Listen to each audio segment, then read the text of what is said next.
dalam tubuh kita, terdapat banyak organ vital yang mendukung kelangsungan sistem fungsional tubuh. Salah satu organ tersebut adalah organ reproduksi. Organ ini akan membentuk sistem reproduksi. Jadi, di video ini kita akan belajar tentang sistem reproduksi. Simak terus videonya ya.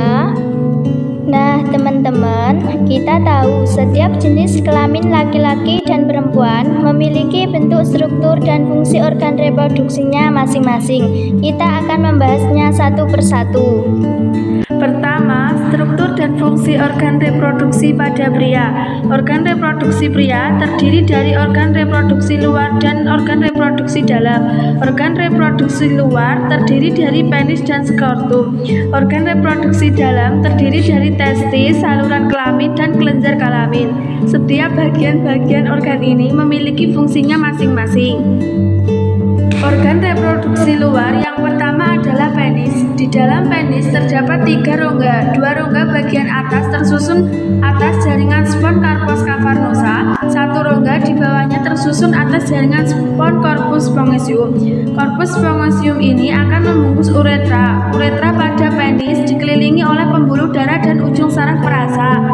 Penis berfungsi sebagai alat kopulasi untuk memasukkan sel sperma ke dalam kelamin wanita. Organ reproduksi luar kedua adalah skrotum atau kantong pelir.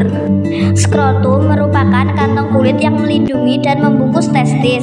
Skrotum berjumlah sepasang, yaitu skrotum kiri dan kanan. Antara skrotum kiri dan kanan terdapat jaringan ikat dan otot polos. Adanya otot polos menyebabkan skrotum mengerut dan mengendur. Di dalam skrotum juga terdapat otot luri yang berfungsi mengatur suhu di sekitar testis agar tetap stabil. Pengaturan suhu ini berguna dalam proses pembentukan sperma yang memerlukan suhu sekitar 34 derajat Celcius.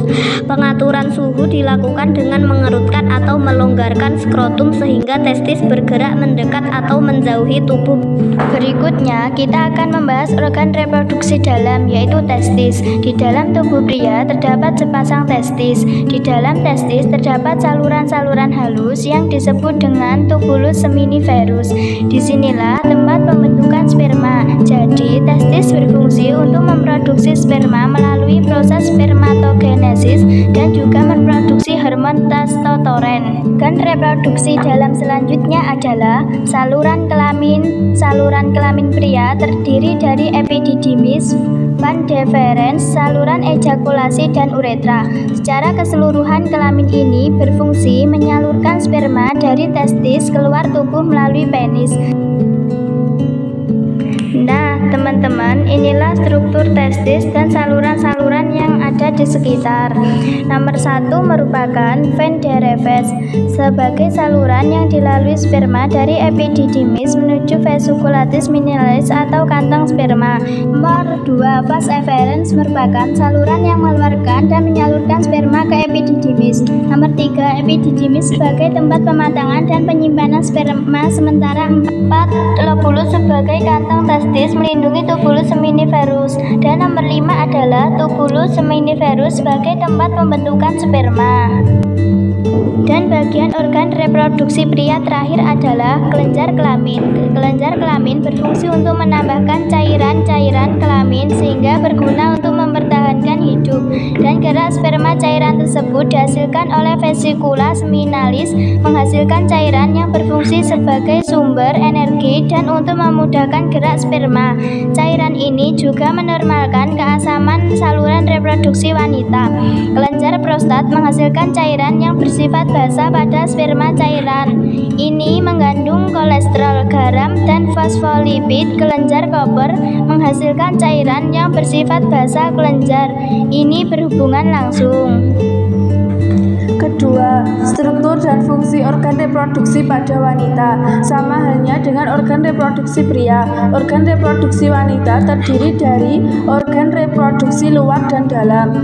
Organ reproduksi luar terdiri dari vulva dan labium, sedangkan organ reproduksi dalam terdiri atas ovarium, oviduk, uterus, dan vagina.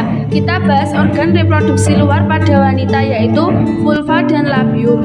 Vulva merupakan celah paling luar dari dari organ reproduksi wanita. Pada bagian vulva terdapat saluran reproduksi dan saluran urin. Pada daerah dekat saluran kelamin terdapat himen atau selaput darah himen. Banyak mengandung pembuluh darah. Labium merupakan bagian yang membatasi vulva. Ada dua macam labium, yaitu labium mayora terletak di bagian luar dan labium minora terletak di bagian dalam. Antara labium mayora dan minora, bagian atas terbentuk tonjolan kecil yang disebut klitoris. Pada klitoris terdapat korpus cavernosa yang banyak mengandung pembuluh darah dan ujung saraf. Selanjutnya, organ reproduksi dalam pada wanita. Organ dalam pertama vagina. Vagina merupakan saluran akhir reproduksi wanita yang bermuara di vulva. Vagina menghasilkan banyak lendir yang diproduksi oleh kelenjar Bartholin. Lendir berguna saat koitus dan mempermudah kelahiran bayi. Jadi vagina berfungsi sebagai saluran keluar dari rahim baik pada saat haid maupun melahirkan. Selain itu, vagina juga berperan sebagai alat kopulasi untuk menerima penis. Organ dalam berikutnya, uterus atau rahim. Uterus merupakan rongga pertemuan oviduk kanan dan kiri. Bagian bawah uterus menyempit sehingga disebut serviks. Mulut atau leher rahim bagian luar uterus dibatasi oleh dinding endometrium yang banyak mengandung pembuluh darah. Dinding ini akan menebal saat terjadi kehamilan. Uterus berfungsi sebagai tempat pertumbuhan dan perkembangan embrio. Selanjutnya, oviduk atau tuba falopi. Oviduk merupakan sepasang saluran kiri dan kanan yang ujungnya membentuk corong yang disebut infundibulum. Pada infundibulum terdapat fimbre atau rumbai-rumbai untuk menangkap ovum. Tuba falopi berfungsi sebagai tempat fertilisasi. Dan organ bagian dalam terakhir adalah ovarium. Ovarium terdiri dari ovarium kanan dan kiri. Ovarium berfungsi sebagai penghasil sel telur atau ovum. Nah, teman-teman, inilah catatan untuk setiap organ reproduksi pada pria dan fungsinya, sesuai pembahasan kita sebelumnya. Dan berikut ini catatan untuk setiap organ reproduksi wanita beserta fungsinya. Bisa dipahami ya?